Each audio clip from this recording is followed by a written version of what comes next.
Hello mga ka-reels, magandang araw sa inyong lahat.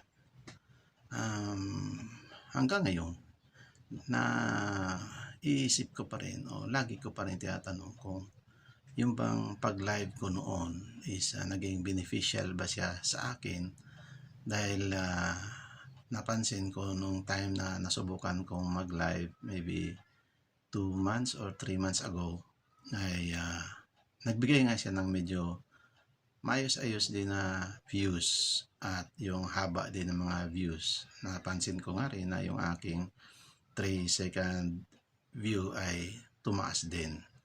Tapos later on, naglaylo ako sa live at nag-concentrate sa long form video tsaka sa reels.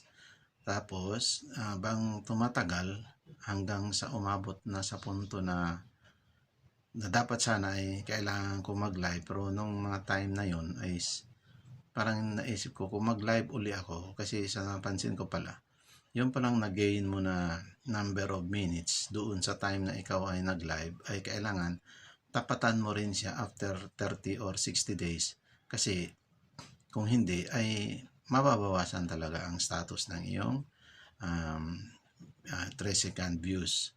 Lalo ngayon na nag-adjust din si Met sa pag-evaluate ng ating 3 second view. Dati ay 60 days, ngayon ay 28 days na lang. So nung pag-change na yon, talagang ang laki nung ibinagsak ng mga percentage ng 3 second views. So ngayon, kung mapapansin niyo ay lagi pa rin akong nasa long form video at reel. Kung minsan yung video, kasi minsan tinatanong naman ng ni Mets na kailangan gumawa ka ng reel out of your video. So sa mga ganong pagkakataon na nakakagawa din naman ako.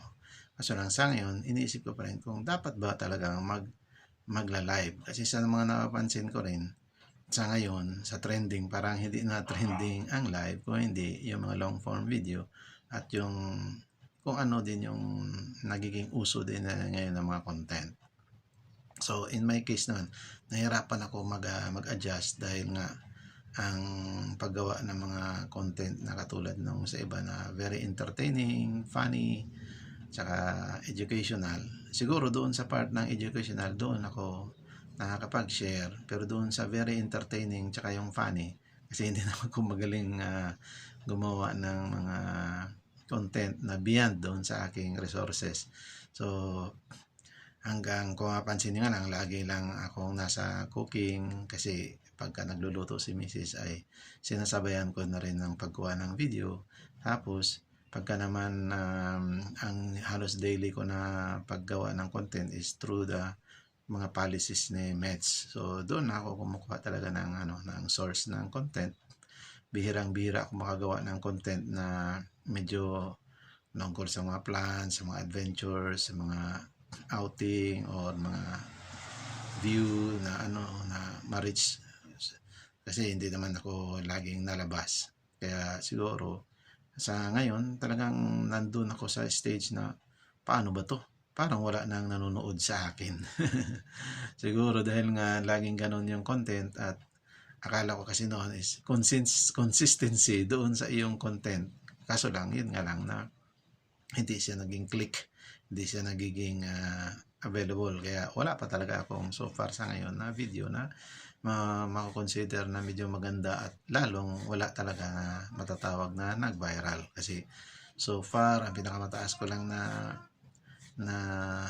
view sa isang reel o kahit na isang video man lang ay hirap na hirap umabot ng 500. So sa ngayon medyo hirap talaga ako mag-gain itong 60,000 minutes of views. Kasi sa ngayon 10% pa lang talaga ang nakukuha ko dyan. So ano na ako ngayon, I am now 5 months magmula na mag-start as sa professional mode. So I'll try my best na makaagapay dito sa requirements na ito at lalo pa dahil nga halos nakasunod naman ako sa mga updates ni Mets na talagang pahigpit na rin siya ng pahigpit. kahit sa mga salita natin, kahit sa mga Tagalog na pananalita, kung minsan ay meron ng ipinagbabawal dahil nga magkatunog o magka-spelling sa ibang mga pananalita o lingwahe o sistema sa ibang bansa na yun pala ay opposite or somewhat hindi maganda ang meaning. So marami nga sa napansin ko, pati itong sinimulan ko ngayon na hate speech. Kasi yung hate speech doon makikita na kung ano-ano yung klase na magiging